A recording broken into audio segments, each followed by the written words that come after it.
S'il vous plaît, essayez 5 minutes de ne plus regarder sur les téléphones. Il y a quelque chose d'important qui arrive, c'est la parole de Dieu. Écoutez, s'il vous plaît, faites-moi plaisir de ne plus regarder sur vos téléphones. Le livre, la parole de Dieu est ouvert et il n'en dépend de ta bénédiction ce soir. Ce livre-là, il a été écrit par des hommes qui ont écrit ce livre. Je crois qu'ils sont au nombre de 40, et que Dieu a inspiré. Cet esprit est descendu sur eux, et Dieu leur a donné une dictée, et chaque lettre, chaque livre, chaque verset de la Bible est inspiré de Dieu. Le livre que nous détenons dans nos mains, c'est un livre là extraordinaire. Que quand tu le rouvres, quand tu l'écoutes, il crée en toi des choses que rien sur la terre ne peut créer. Quand tu lis la parole de Dieu, elle est tellement puissante, quand tu l'écoutes, elle est tellement puissante, elle peut te garder de n'importe quel danger. Est-ce que vous croyez que le livre que je détiens dans la main, est-ce que vous croyez que c'est la bouche de Dieu? Vous le criez haut et fort si vous le croyez. Proclamez-le s'il vous plaît. Que ce livre-là est le livre de Dieu. Et ce programme d'aujourd'hui, cette réunion d'aujourd'hui, les miracles qui s'est passé aujourd'hui, les délivrances qui s'est passé aujourd'hui, c'est parce que nous détenons le livre. La parole de Dieu. Parole puissante, qui ne change pas, qui ne varie pas. Elle n'est pas avec le temps, elle ne marche pas avec la pluie, avec l'eau, avec le froid. La parole de Dieu est immeuble, elle ne change pas. Un jour, j'étais en train de prêcher. Et puis un jeune garçon est venu avec sa petite sœur m'écouter. Ce jeune garçon-là, il est arrivé le dimanche matin pour m'écouter prêcher. Et puis ce dimanche-là, il y a un mot qui est venu dans ma bouche. Pour peut-être, je l'ai dit peut-être 20 fois, 30 fois. Et puis j'étais un petit peu comme, je sais pas, lui il m'a vu comme fou. Ce qu'il m'a expliqué après. Et moi ce matin-là, j'ai dit peut-être 20 fois, 30 fois, Golgotha, Golgotha, Golgotha, Golgotha, Golgotha. J'arrêtais plus de le dire, et j'arrêtais plus de le dire. Et lui, il est monté dans l'auto, puis il est reparti avec sa petite sœur, une adolescente, qui a grandi un petit peu après. Puis il a dit sur elle, il dit, t'as vu ce matin, Donald, il était énervant. Hein? Il n'a plus arrêté de dire Golgotha, Golgotha, Golgotha, Golgotha. Golgotha, c'est la puissance. Golgotha, c'est la victoire. Golgotha, c'est le sacrifice où Jésus est monté à la croix. Et ce matin-là, je proclamais Golgotha, Golgotha, sans arrêter comme ça. Et lui, il a dit, il était énervant, Donald. Il est reparti, il me l'a dit quelque temps après. Puis 2 ans s'est passé. Puis la petite sœur en question a grandi. Puis la petite sœur en question, le diable est venu comme un fleuve, a ravagé sa vie. Puis la petite sœur en question, qui avait écouté là, cette prédication-là, le matin, et qu'elle avait écouté comme lui aussi Golgotha, Golgotha, elle s'est retrouvée à 5 heures du matin sur une autoroute pieds nus. Puis tombée de l'eau à verse. Et puis dégoûtée de sa vie, dégoûtée des angoisses, dégoûtée du foyer, dégoûtée de tout. Le diable est venu parler à son oreille. Et ce soir-là, tellement le diable l'avait angoissé, et puis tellement qu'il avait détruit sa vie sans espérance. Parce que le diable, il vient, il nous angoisse et il ne nous donne pas d'espérance. Puis elle a pris le téléphone, elle l'a cassé pour se couper les veines. Puis elle n'a pas réussi, elle me l'a dit personnellement. Et puis un peu plus loin, quelques dizaines de mètres plus loin, il y avait un grand pont et le diable lui disait, maintenant, il faut que tu en finisses avec ta vie. Il faut que tu te jettes en bas. Comme elle a été en direction du pont pour se jeter en bas du pont, elle était en train de marcher. Imaginez-vous la scène un peu. Comment que le diable détruit notre jeunesse. Comment qu'il les arrive à les emmener dans des gouffres, dans des enfers, dans des fosses. Elle s'est retrouvée pieds nus, ivre, dégoûtée de sa vie, angoissée. Et puis là, en quelques minutes, a sauté la vie. Il y a un mot qui est revenu dans sa tête et elle m'a dit, Donald, elle me l'a dit comme ça. Elle m'a dit, j'étais en train là de mourir, j'étais angoissé, puis j'allais me tuer, je voulais me jeter en bas du pont. Puis d'un seul coup, j'ai écouté ta voix, elle m'a dit. Et elle dit, ça résonnait dans mon cœur, et c'est comme si tu étais là. Et tu sais ce que j'ai goûté? J'ai goûté Golgotha, Golgotha, Golgotha, Golgotha. Et elle dit, quand j'écoutais ça, Donald, elle dit, l'envie de mourir, il partait de moi. Les angoisses, il partait de moi. Il dit, je retrouvais envie de vivre. Vous savez pourquoi? Parce qu'à Golgotha, le diable a été dépouillé de son autorité. À Golgotha, le diable a perdu. L'homme fort qui tenait les hommes. À Golgotha, l'homme plus fort, qui est Jésus, est libéré. J'aimerais vous parler d'un verset et d'un psaume en particulier. Ce psaume est tellement puissant. Il est puissant. Écoutez, s'il vous plaît, on va lire le psaume. Et puis ce psaume-là va te redonner du courage. Va te redonner de l'espoir. Et le diable, on va le faire taire ce soir. Écoutez, ce soir-là, le diable va meurfler. Tout à l'heure, il a meurflé, le diable. On lui a mis des coups, des coups, des coups, des coups. Tout à l'heure, il a pris des coups, parce que ceux qui tenaient liés avec la parole de Dieu, Coco, qu'il a annoncé, il a libéré. Et ce soir, nous voulons encore libérer par la parole de Dieu. Cette parole qui est tellement puissante, tellement grande. J'aimerais qu'on lise un verset. Il y a un verset qui est là dans mon cœur depuis quelques semaines. C'est un verset, c'est un cri du malheureux. Un cri du malheureux. Peu importe l'âge. Écoutez, c'est normal. J'ai été la semaine dernière à un rallye de jeunesse à Arles. Et un garçon est venu témoigner. Et il a expliqué qu'il avait 11 ans. À 11 ans, tu joues à la PlayStation, tu es devant les dessins animés. Et lui, il est venu témoigner. Il en avait 20 quand il a témoigné, mais il a expliqué qu'à 11 ans, il voulait enlever sa vie à cause des angoisses. C'est normal, ça? Non, c'est normal, ça? Dites-moi si c'est normal. À 11 ans, alors que tu es heureux, tu es avec tes parents, tu as tout ce que tu veux. Mais le diable, lui, il n'y a pas d'âge. T'en as 11, 15, 16, 17, 20 ans, 25 ans. Il n'y a pas d'âge pour détruire les vies. Il ravage. Il a expliqué qu'à 11 ans, il était tellement angoissé qu'il ne voulait plus vivre. Et puis ici, dans l'assemblée, je disais tout à l'heure à Coco, il faut aider ces jeunes-là. Et puis, dans cet après-midi, il faut les délivrer, les sortir de là où ils sont. Et je le dis avec fierté, nous en avons les moyens, c'est la parole de Dieu. La parole de Dieu que tu écoutes ça, tu l'as écouté cet après-midi, tu t'as dit, toi, j'ai pas été béni, mais Dieu, par sa parole, a brisé des murs cet après-midi. Je crois que là encore, la parole de Dieu, elle arrive pour encore te sortir de ta misère. Il y a ce psaume qui est là sur mon cœur. Je le lisais tout à l'heure en pleurant. En pleurant, je le lisais. C'est un psaume messianique.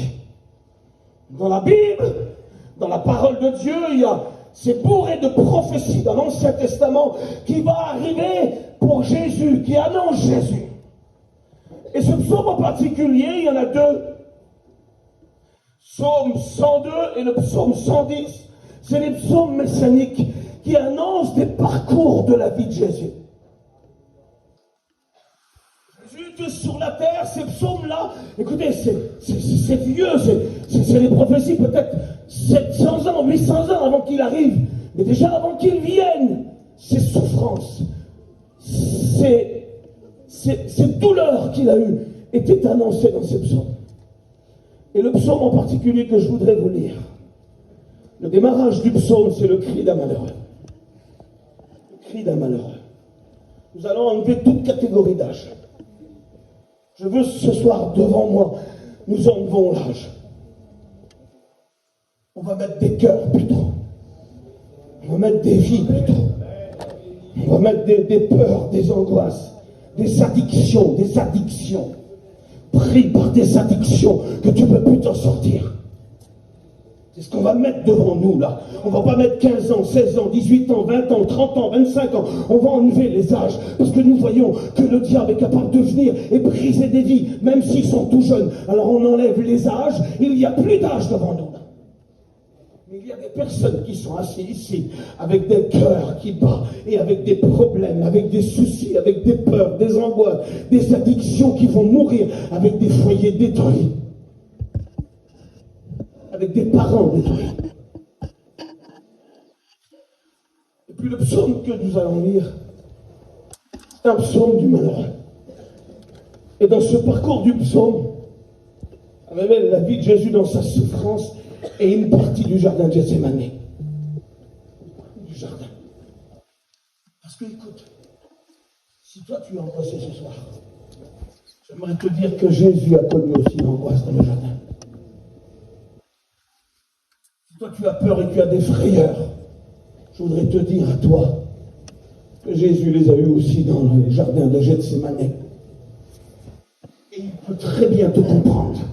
Mais il peut aussi venir te délivrer. On va lire le psaume 102. Psaume 102. Il est là, le psaume, depuis le temps, il est là. Il s'en va pas, il s'en va pas. Il est là, le psaume. C'est un psaume qui va descendre, qui va détruire tout ce que le diable t'a dit.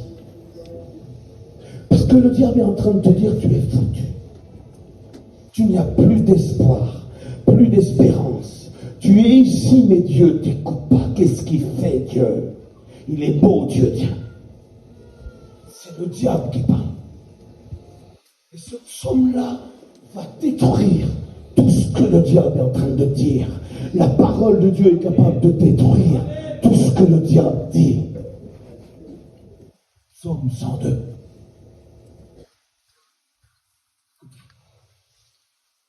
Ces requêtes prières, c'est une prière adressée au Dieu qui ne bouge pas, le Dieu qui ne vacille pas, le Dieu qui reste sur son trône avec gloire, puissance et honneur. Et le psaume commence comme ça, et après nous allons détruire les raisonnements du diable à travers un autre verset qui est dans le psaume 102. Prière d'un malheureux. Écoutez, s'il vous plaît. Écoutez. Je ne vais pas prêcher longtemps. Prenez le temps de m'écouter. S'il vous plaît, je vous demande grâce. Écoutez, regardez ici. Regardez là, je vous en supplie. Écoutez ce calme. C'est l'Esprit Saint qui est en train de faire ça. Écoutez le respect que vous avez devant Dieu. C'est Dieu qui est en train de déposer sur vous un calme et un silence. Parce qu'il veut que vous écoutez. Il veut que vous tendez l'oreille. Regardez le respect que vous avez devant Dieu. Je vois tous les jeunes devant moi. Il n'y a pas un qui est en train de manger un chewing-gum. Parce que là, vous êtes là devant la parole de Dieu et Dieu peut répondre aux besoins de ton cœur, là, ici. Écoute, quand tu es chez toi et que tu pleures, c'est bien toi qui pleures. Et là, c'est prière d'un malheureux. Prière d'un malheureux lorsqu'il est abattu et qu'il reprend sa plainte devant Dieu. Et écoutez ce qu'il dit: Éternel, écoute ma prière et que mon cri parvienne jusqu'à toi. Il veut être écouté de Dieu. Il veut être écouté de Dieu. Il en a marre. Et il veut que Dieu l'écoute.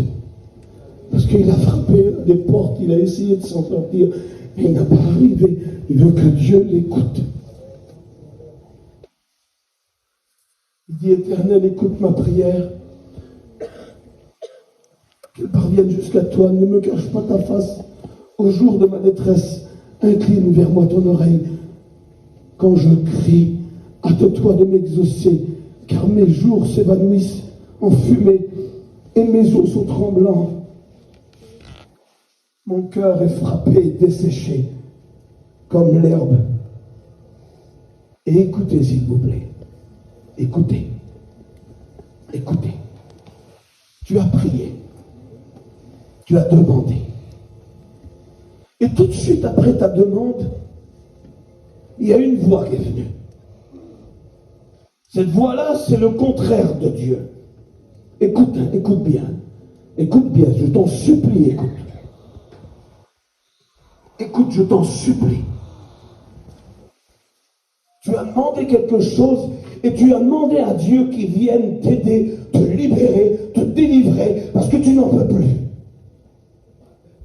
Et tu t'es tourné vers Dieu, tu t'es adressé à Dieu. Et quand tu as terminé ta prière, il y a une voix qui est venue. Cette voix-là, c'est la voix du diable. Et elle vient et elle renverse, elle essaie de contrecarrer la parole de Dieu. Mais la parole de Dieu est bourrée de révélations. Dites Amen. Vous savez, quand on prêche, tout à l'heure Coco prêchait, et il manifestait des dons. Il était en train dans son ministère, et les frères le font ainsi, on le fait pratiquement tous dans les prédications. Quand on prêche, des fois on ne le voit même pas, on manifeste des dons qu'on appelle parole de connaissance, ou parole de sagesse, au discernement des esprits. Ça c'est la parole de Dieu, c'est le ministère qui est en nous, qui se développe. Et moi je crois que là ce soir et dans cet après-midi, que Dieu nous utilise pour libérer, pour briser les œuvres des ténèbres. Et quand le diable arrive, c'est pour descendre la parole de Dieu, pour te décourager. Et puis Dieu a pris soin de placer ici, au verset 21, un verset qui va détruire tous les raisonnements du diable. Merci pour la parole de Dieu. Je ne sais pas si vous êtes en train de sentir là. Il y a quelque chose qui est en train de se passer ici, là. Là, ça se passe, regardez. Ça se passe parce que, écoute, tu sais, dans l'évangile de Marc, chapitre 3, il dit que personne ne peut prendre la maison d'un homme fort, il faut un homme plus fort. Et puis, quand l'homme plus fort, il vient, il lie l'homme fort et il libère tous ceux qui sont dans la maison. Mais là, le diable est en action. Il est en mouvement dans cette réunion. Tout à l'heure, on a eu une réunion de l'esprit. Mais là, ça change. Parce que lui, il sait que c'est la dernière réunion, là, maintenant, là. Et il ne veut pas te libérer. Alors, il te tient dans ses mains. Il te tient. Et il te dit, écoute, ne l'écoute pas. Ne l'écoute pas, c'est pas vrai. Tu as demandé à Dieu quelque chose. Mais est-ce que Dieu est venu? Tu es dans ta misère, dans ta souffrance, tu es dans ton alcool, dans ta drogue, dans tes angoisses, dans tes peurs. Et tu demandes à Dieu, mais est-ce que Dieu vient? Alors écoute, tu ne vas pas l'écouter à lui là. Écoute ce qu'il a prêché tout à l'heure, tu ne l'écoutes pas. Je ne veux pas que tu les écoutes. Parce qu'en sortant d'ici, tu seras toujours le même et toujours le même, et tu seras toujours pareil. Et ça c'est le diable qui parle. Et là, il est en mouvement parce qu'il te tient. Il ne veut surtout pas que tu sortes de ses griffes.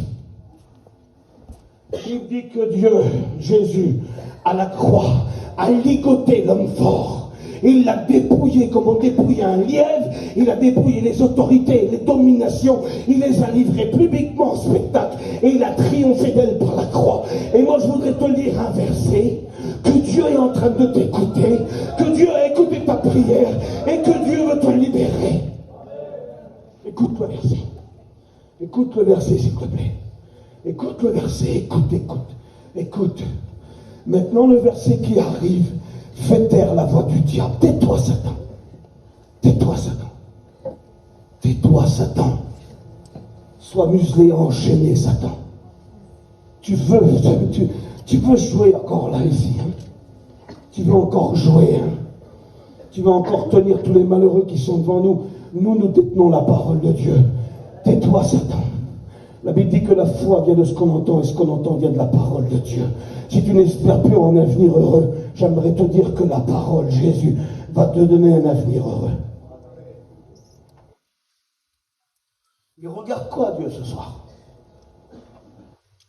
La Bible dit que du haut des cieux, le verset qui détruit les raisonnements du diable, du haut des cieux,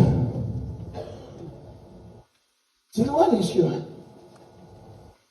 Vous ne voyez pas comment c'est loin? Il y a des personnes à côté de nous qu'on aime et qu'on leur demande des choses, ils n'arrivent pas à nous aider. Ils n'arrivent pas à te sortir ton angoisse. Alors qu'est-ce qu'ils te font? Ils te donnent un petit cachet pour dormir. Un petit verre, un petit truc à fumer, tu vas te sentir bien. Ça, c'est les solutions de la terre. Mais là, du haut des cieux, ça fait loin. Il ne faut pas que tu nous demandes du haut des cieux comment ça fait loin. Du haut des cieux, l'Éternel regarde. Écoutez, écoutez s'il vous plaît. Du haut des cieux, l'Éternel regarde sur la terre. Et qu'est-ce qu'il regarde sur la terre, Dieu? Il regarde quoi? Qu'est-ce qui lui attire? Qu'est-ce qui lui intéresse? La Bible dit qu'il regarde les gémissements des captifs. Les gémissements des captifs. Quand tu es captif, c'est que tu es en prison, tu veux sortir de ta prison. Trouvez-moi quelqu'un qui veut vivre toute sa vie dans une prison. Ça n'existe pas. Tous les hommes qui sont emprisonnés veulent sortir de leur prison. Il y a des prisons un peu partout dans la France, il y a des centrales un peu partout. Et même chez nous encore, moi j'ai mon petit neveu qui a fait 5 ans de prison, il est encore là. Et il voudrait sortir. Mais il est enfermé, il ne peut pas sortir. La Bible dit que du haut des cieux, l'Éternel regarde les captifs, tous ceux qui sont en prison. Mais de quelle prison tu veux parler, Seigneur? Parce que devant moi, ce n'est pas des prisonniers que je vois là. C'est des personnes qui sont bien libres. À part que nous avons mis 2 gardes devant la porte pour pas qu'ils sortent pendant 1 heure. Et après, ils seront libres. De quelle prison tu veux parler, Dieu? Qu'est-ce que tu regardes? C'est quoi les gémissements des captifs? Savez-vous qu'à l'intérieur de vos cœurs, à l'intérieur de vos cœurs, de vos vies, il y a des prisons intérieures. Des prisons intérieures. Et de ces prisons intérieures en sortent des cris, des gémissements. Et la Bible dit que l'Éternel du haut des cieux regarde les gémissements des captifs. Mais non seulement il ne les regarde pas de loin, la Bible dit il vient pour délivrer ceux qui vont périr. Ce jour que nous vivons là est un jour où Dieu t'a écouté. Nous avons lu tout à l'heure que le cri du malheureux, quand un malheureux crie, l'Éternel l'entend, mais non seulement il l'entend, il le délivre. Et là, nous écoutons que du haut des cieux, l'Éternel entend les gémissements de ceux qui sont dans leur prison intérieure, et il vient pour les délivrer. Vous savez, il y a quelque temps en arrière, j'étais en train de travailler, puis un jeune m'a appelé, il m'a dit, est-ce que je pourrais te parler, mon oncle? Je crois qu'il avait 21 ans. Il a dit, j'en peux plus. Tu es chrétien, fils? Il dit, non, je ne suis pas chrétien. Et j'ai usé du monde et il m'a détruit. On s'est mis à parler tous les deux. J'ai arrêté mon travail et j'ai parlé avec lui. J'ai pris le temps de parler avec lui. Puis j'ai dit sur lui, j'ai dit, écoute, j'ai dit, c'est ce qu'on va faire, on va prier. Parce que la prière, ça marche. Et on s'est mis à prier. Quand on a prié, il s'est mis à pleurer. Il a dit, je veux m'en sortir. Alors j'ai dit, écoute, ce soir, je fais une réunion dans tel endroit. Il était 2 heures. À 2 heures de l'après-midi, il a été dans l'endroit où j'étais, il a attendu jusqu'à 8 heures. Il n'a plus voulu rentrer chez lui. Et quand il est arrivé dans la réunion, il s'est assis. Et quand il s'est assis, on a prononcé la parole de Dieu, on a prêché. Et le Saint-Esprit est tombé sur lui. il est venu devant, il s'est levé. Et quand il s'est levé, j'ai prié pour lui. Et quand je priais pour lui, je sentais des choses qui partaient de lui. Il était libéré. Écoute, tu sais quoi? On va faire quelque chose. On a dit que l'Éternel écoute tes gémissements à l'intérieur de ta prison. Et on a dit que l'Éternel vient pour te délivrer. Alors maintenant, tu vas lui demander quelque chose. Tu vas lui dire, Seigneur, ce qui s'est passé cet après-midi et la prédication qui est en train de se passer là. Maintenant, Seigneur, je vais être libre. Je vais être délivré. C'est-tu un rallye, une jeunesse? Mais je crois que c'est la délivrance. Je crois que Dieu veut délivrer.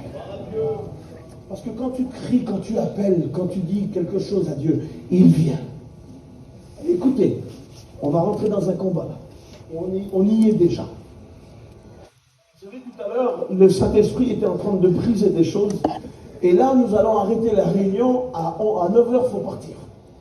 Il ne nous reste plus beaucoup de temps pour que tu sois libre. Ça va marcher beaucoup. Hein? Il ne reste plus beaucoup de temps pour que tu sois libre. Écoute, il va falloir que tu sortes du lieu où tu es. Il va falloir que tu sortes de ta prison. Il va falloir que tu sortes de ton état d'angoisse, de peur, de tristesse. Il va falloir que tu sortes. Il va falloir que tu te lèves. Il va falloir que tu cries. Il va falloir que tu fasses quelque chose. Et Dieu va venir. Dieu va descendre. Parce que quand Dieu descend, il se passe des grandes choses. Il faut que Dieu descende. Vous avez vu quand il a descendu tout à l'heure? Quand Dieu était en train de descendre, vous avez vu? Vous avez la réunion qu'on a eue tout à l'heure là? Dans mon cœur, ça frappait fort. Écoutez, j'ai appelé les frères. J'ai dit, écoutez. J'ai dit, il faut que Coco prêche. Il faut que Coco prêche. Je ne vais pas être là. On va passer à côté de quelque chose si ça ne se fait pas. Mais il faut qu'il prêche. Et Dieu avait dirigé toutes choses. Et Dieu dirige toutes choses. Et on n'est pas ici pour faire des compétitions de prédication. Quand Coco prêchait tout à l'heure, j'ai intercédé dans la prière, que les chaînes soient brisées.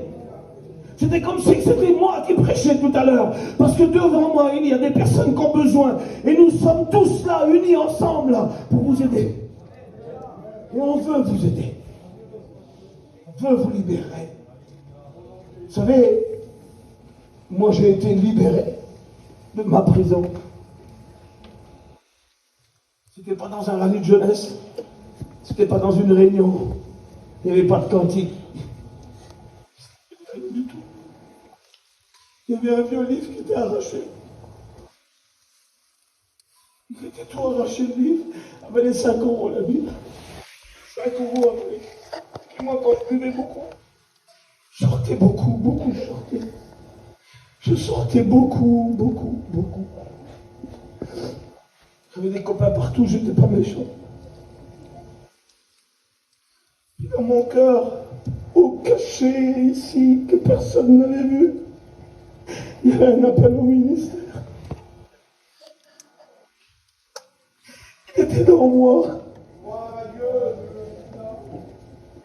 C'était à moi, c'était mon secret à moi. Personne n'avait vu.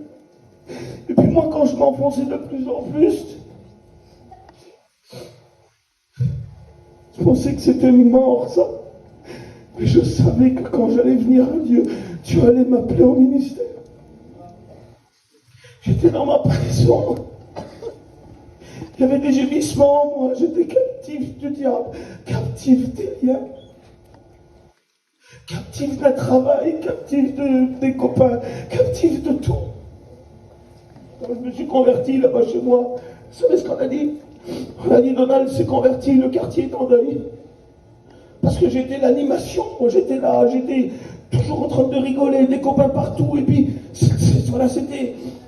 Mais il y avait dans mon cœur un appel au ministère, caché au fond de mon cœur.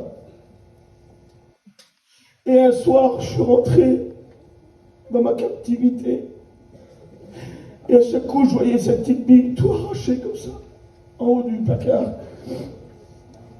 Puis ce soir-là, Dieu avait écouté mes gémissements, il avait écouté mes cris. Il avait un plan de bénédiction pour moi. Il avait un salut éternel. Il avait un programme de ministère. Il avait des âmes à sauver avec moi, des âmes à guérir avec moi. Il avait des âmes que je devais arracher du royaume des ténèbres. Vous savez, aujourd'hui, avec la parole, nous vous arrachons de là où vous êtes. Et puis ce soir-là, j'ai pris la Bible dans mes mains. Dieu m'a parlé. Et Dieu te parle encore ce soir. Puis il m'a dit, ouvre la Bible. Je ne voulais pas l'ouvrir, j'étais morceau. J'ai dit non. J'avais la Bible dans les mains comme ça.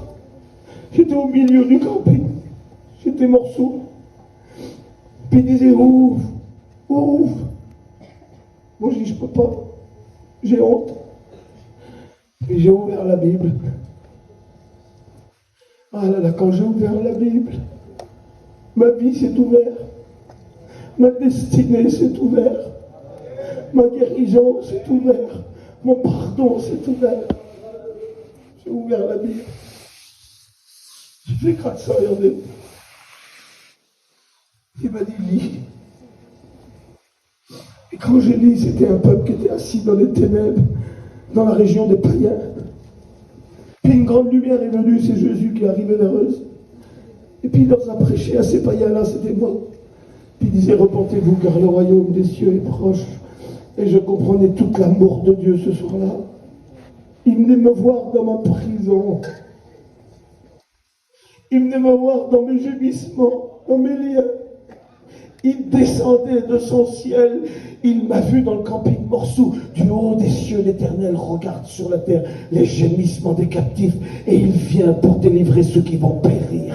Et là, il me disait ce soir-là que j'allais périr dans mon état de péché, dans mon état de misère. Mais du haut des ciels, il m'avait vu et il me donnait une solution. Et j'ouvrais la Bible et je lisais ce soir-là. Et ce soir-là, il me rachetait, il me rappelait. Et ce soir-là, je comprenais l'amour de Dieu. Je comprenais la croix. Et je lui demandais pardon. Et quand je lui ai demandé pardon, j'ai été désolé instantanément. Parce qu'il me sortait de ma prison. Il me sortait de ma misère. Il me sortait de tout. Il me sortait de ma peur. Et puis d'un seul coup, une fois qu'il m'avait lavé, purifié, j'étais un homme nouveau. L'appel qui était caché depuis toutes ces années au fond de mon cœur, il l'a fait ressortir. Il l'a sorti de mon cœur, c'était enfoui. Le péché avait écrasé cet appel, elle était dans mon cœur caché. Quand je rentrais le soir, quand je voyais Samy partir en Roumanie, et qu'on lui donnait plein de commissions, je disais dans mon cœur, c'est ça ma vie. C'est ça, tu m'appelles au ministère, c'était caché, même elle ne savait pas. Et puis ce soir-là, il a fait ressortir cet appel. Et il m'a dit, continue la lecture. Et quand j'ai continué la lecture, il m'a dit, je ferai de toi un pêcheur d'hommes. Il m'appelait au ministère. Et 1 an et demi après, j'étais sous les bancs de l'école biblique en train de méditer la parole de Dieu. Du haut des cieux, l'Éternel a vu les gémissements des captifs. Et il vient pour secourir ceux qui vont périr. Ferme tes yeux. On va prier. On va prier Dieu. Il y aurait-il un appel au ministère sur ta vie?